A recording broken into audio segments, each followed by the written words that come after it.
Canada's new anti-money laundering regulations officially went into effect last year, we have officially hit the critical milestone for full oversight and enforcement. Today, we dive into what this transition from education to enforcement means for the equipment finance and leasing sector, the specific hurdles companies are facing with KYC procedures, and the substantial penalties for non-compliance. But before we begin, I want to tell you about today's podcast sponsor, Suite by Monitor. Suite by Monitor has the data, research, insights, and information to power better business decisions. There's no content resource for equipment finance leaders of all levels that can make this kind of weekly impact on your business and on your career. You can join Suite for only $150 a year or $15 a month, or get your whole team subscribed at a discounted rate that delivers next level value. Visit Suite by Monitor to learn more. Let's get started. Hi, everyone. I'm Rita Garwood, Editor-in-Chief of Monitor. Joining me on the podcast today is Marcel Buerkler. Marcel, can you tell us a little bit about yourself?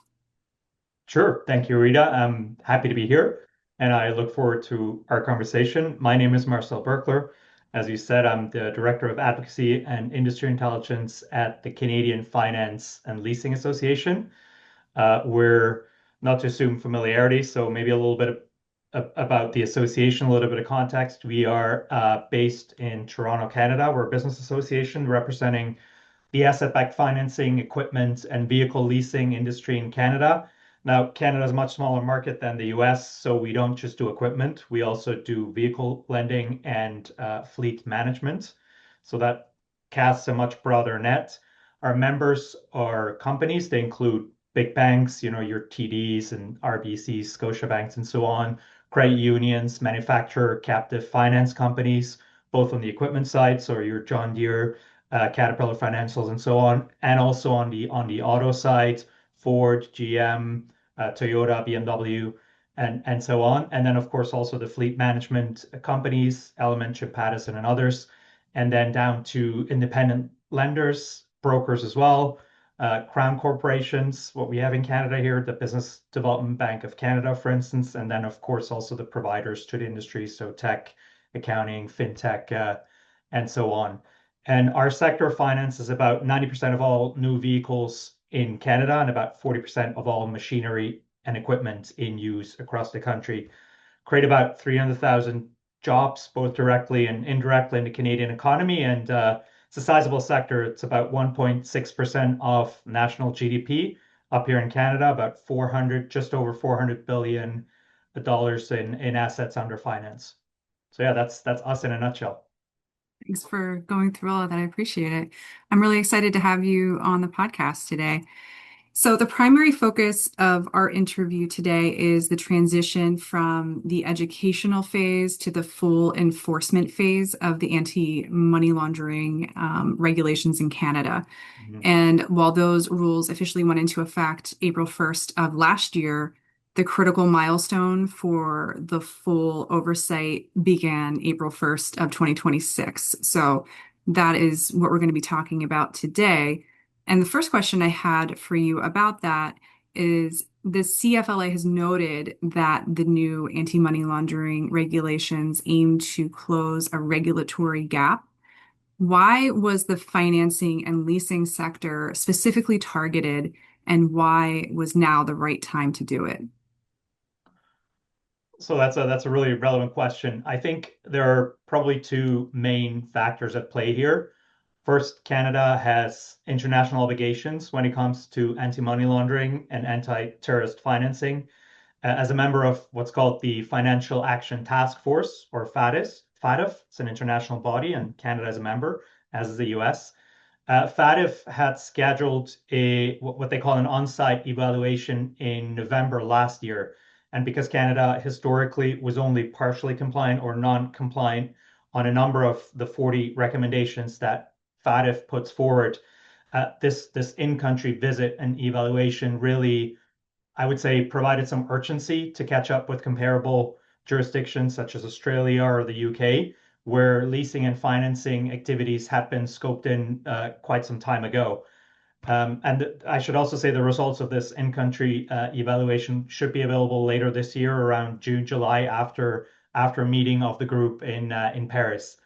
The second reason this all happened is I would say that this all happened against the backdrop of the U.S.-Canada trade dispute, which was ostensibly about border security and cracking down on illicit activities. So it was really the confluence of these two main developments that resulted in a, I would say, somewhat unusual consultation and a sped up timeline as well.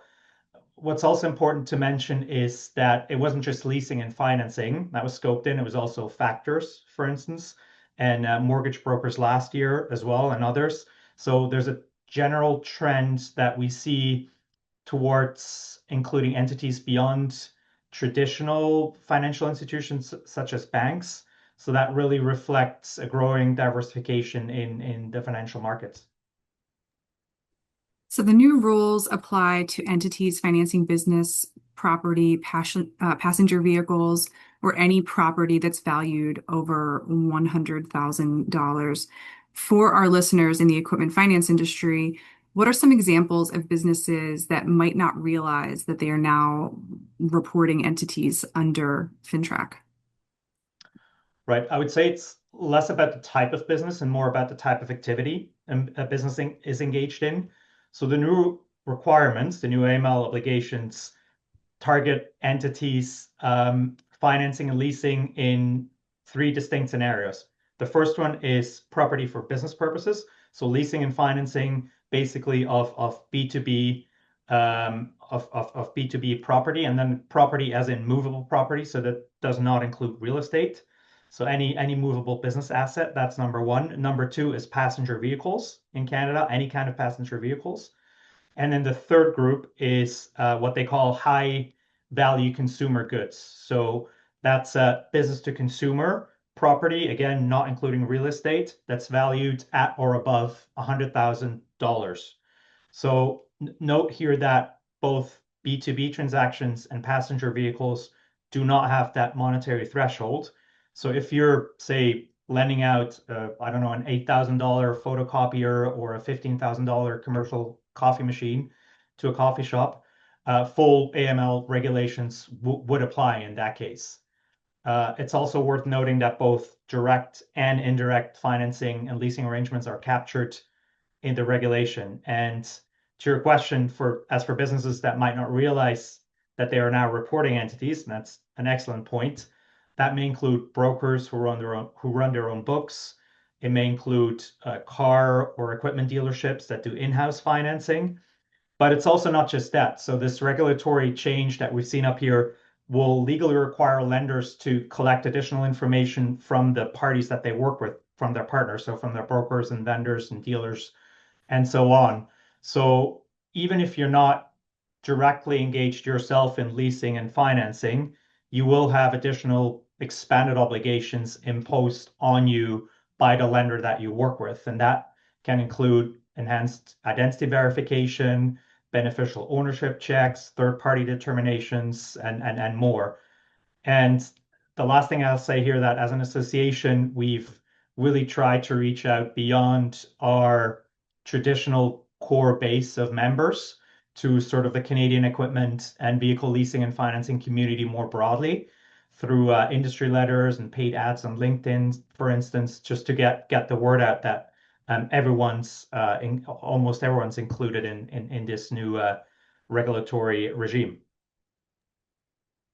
So you framed AML as part of a broader industry intelligence effort at the CFLA. How does the association help members translate these complex high-level legal requirements into daily practical guidance? That's a good question. So to help our members make better informed business decisions, that has long been part of CFLA's core mission. So we do benchmarking surveys on portfolio sizes, business volumes, turnaround times, and so on. We have an industry compensation survey that we run. We have a business confidence survey as well. So that industry intelligence piece, along with advocacy and professional development, really forms the backbone of what we do here at the association. And when the scope of the new AML obligations and the new regime became clear, we knew it wasn't enough to just, inform players about it. We needed to do more. And that's why early on, we, as an association, we partnered with KPMG to develop an AML, what we call an AML toolkit, to help members sort of navigate the path to full compliance. We also started and continue to aggregate and publish information on our AML resources hub on our website. We pair that with webinars on specific topics and AML summits that are a little broader in scope. And also, I should say that just because enforcement has begun now, and I think we'll get to that in a minute, that doesn't mean that it will be the end of our efforts as an association and as an industry. This remains very much mission critical, I'd say, for us as an association and for the industry at large, and we will continue to support our members as best as we can here. That's great. So as you just mentioned, the transition period has ended and full enforcement is now underway. How is FINTRAC approaching compliance differently, and what does that mean for financing and leasing companies?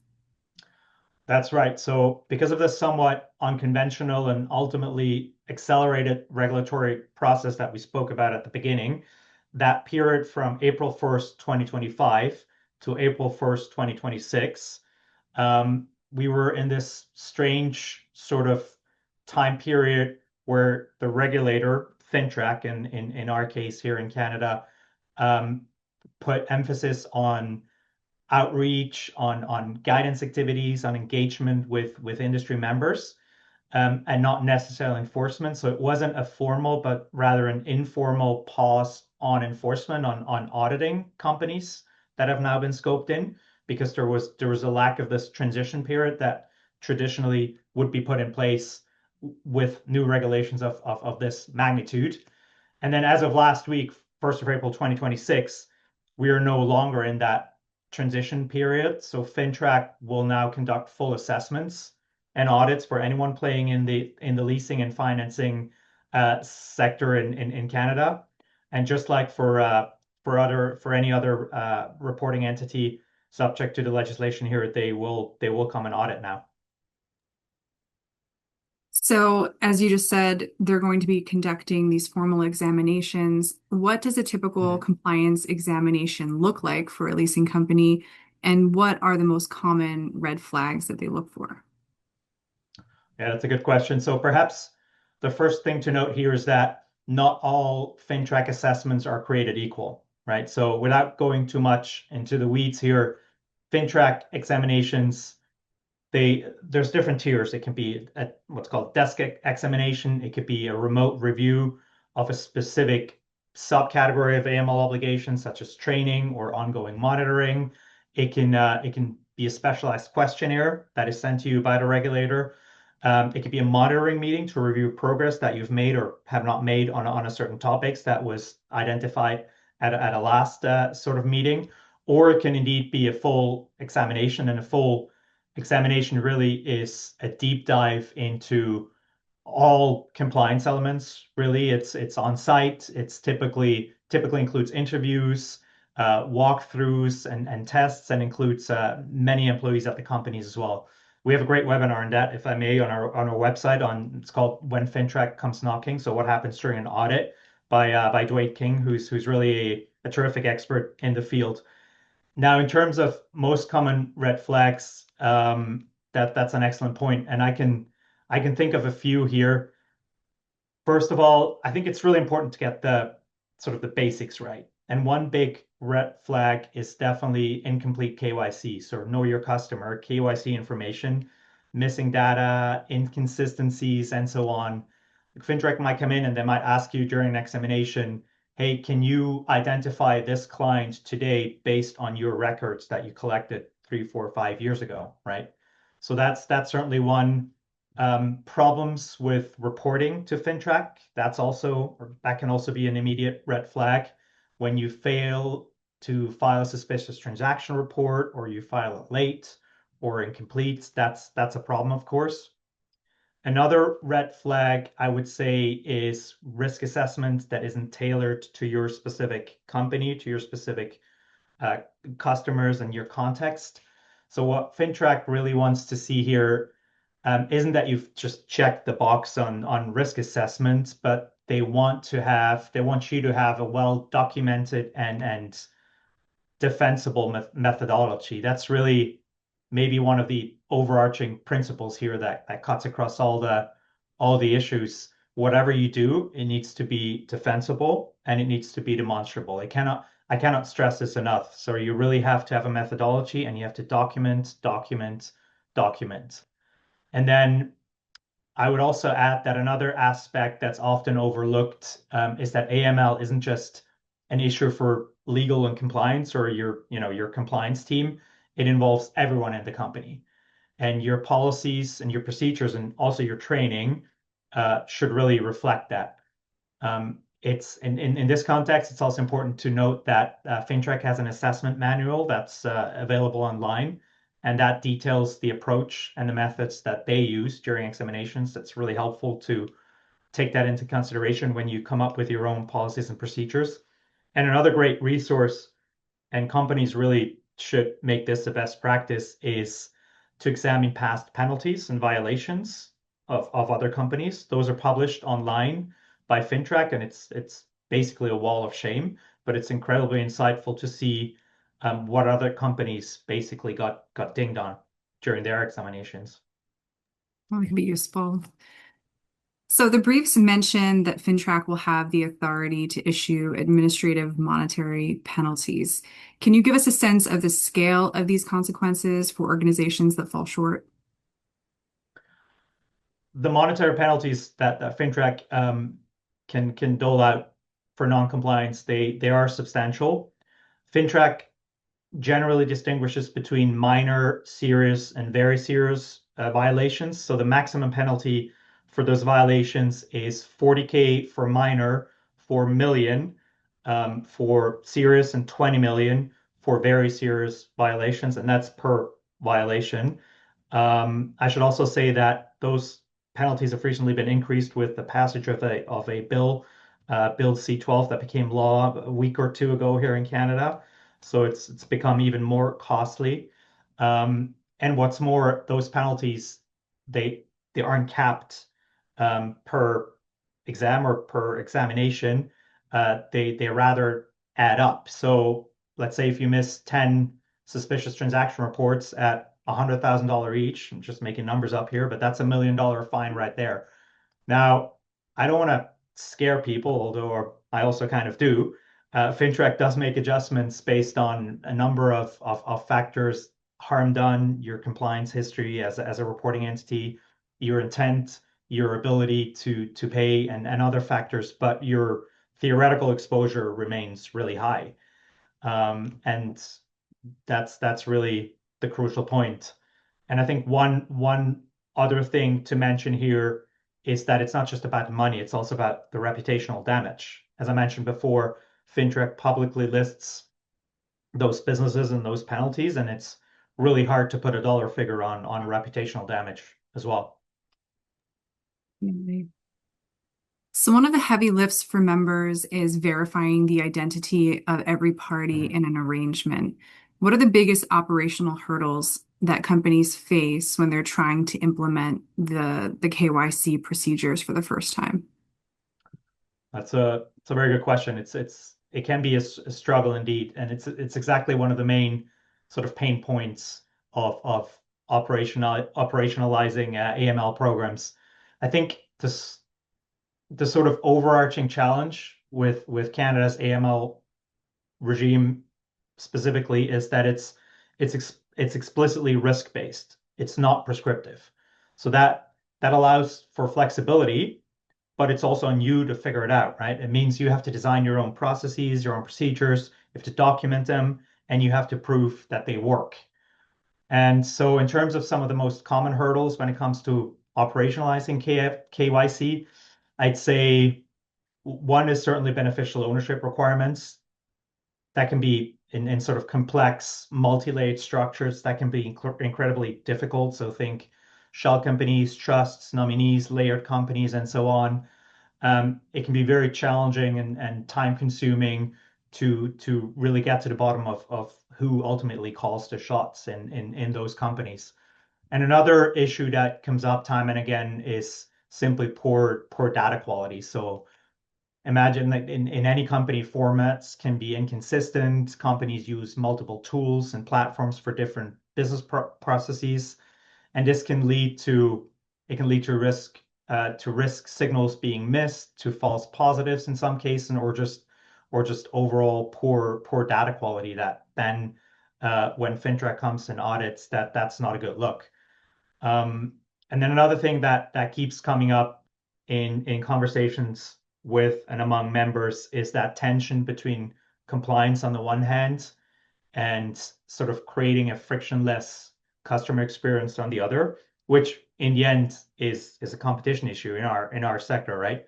So increased obligations for KYC and AML in general very directly impact consumer and customer experience, through, let's say, repeated requests for documents or enhanced verifications that just prolongs onboarding times.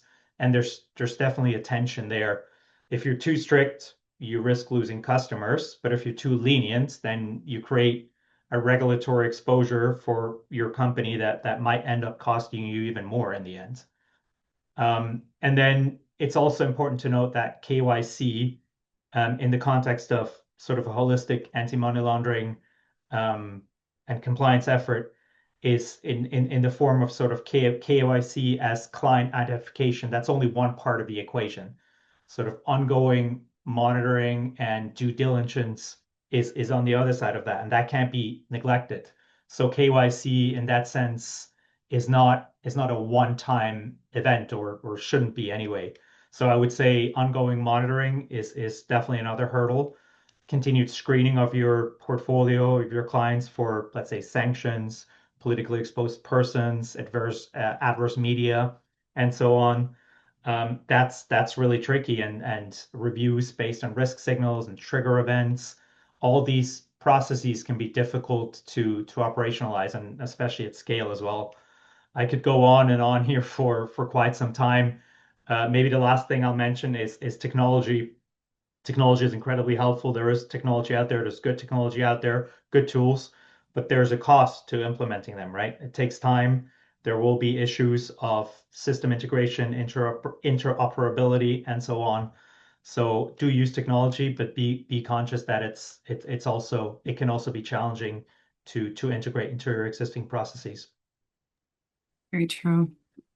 So there are specific reporting requirements for cash or virtual currency transactions of $10,000 or more, even though these payment methods aren't common in the leasing and finance sector. What do these rules tell us about how regulators are thinking about risk and evolving payment methods more broadly? So as you mentioned, cash transactions and even more so virtual currency are just incredibly rare in the leasing and financing sector, especially in the B2B space that our members play in. But of course, low frequency, pardon me, does not mean low risk, right? So I would say the regulator isn't so much interested in whether you as a business deal with virtual currency or crypto or cash or any alternative form of payment for that matter, but rather the question would be if illicit funds enter your business through those channels or any channel, would you be able to detect it, right? That's their main question. And in general, to our earlier discussion, there is a trend for AML, ATF obligations to expand beyond traditional financial institutions to include non-bank sectors and sort of recognize those alternative forms of payments, and especially also payments through third-party providers, which are crucial in fighting AML, fighting money laundering as well. So, if a CFLA member feels overwhelmed by the enforcement date, what specific resources, like your industry intelligence or AML specific portals, should be their first stop? I would really direct them to the AML toolkit, the anti-money laundering toolkit that I mentioned earlier. that toolkit has two parts. It consists of an AML program guide to help sort of identify the key elements required to achieve and maintain compliance and a compliance program, and then an AML policy guide, which sort of serves as a template, I would say, for an internal AML compliance policy. Of course, it's not a copy-paste template. You will need to adapt it to your own circumstances and context and company, but it's definitely a start. So I want to emphasize that it's not the be all end all, but it's a really good start just to get going with being as compliant as possible. I have one more question for you. If you could Okay. give one piece of advice to a CEO in the equipment finance space regarding their AML posture for 2026, what would it be? That's a great question. I think one thing I see quite often still is companies of all stripes treating AML as sort of something that's done by their compliance team in the background somewhere, and that regulatory checkbox mentality is a risky approach, and it's really also one that the regulator isn't very keen on either. So I would say as sort of um, a core value or yeah, a core value is that to treat anti-money laundering as a business function, as a core business function and strategy. You got to fully embed it across all your processes, from how you originate deals to your KYC and your ongoing monitoring and client relationship management. And above all, also make sure really that your AML program that you do implement, that it's risk-based, it's consistent, consistency is key, and that it's demonstrably effective as well. So I realize that's maybe more than one piece of advice, but it is really important to stress that AML is also more than just one more compliance program in that sense. Yeah. Well, thank you so much for joining me today. Thanks for going through all of these questions and sharing this information. Can you just share the website where people could find that toolkit? Sure. So everything that I mentioned throughout our conversation would be available on CFLA-acfl.ca. So that's our English dash our French acronym.ca. Everything's available there. Fantastic. Well, thanks again for joining me today. Appreciate the conversation. As do I. Thank you very much for having me, Rita. Thank you.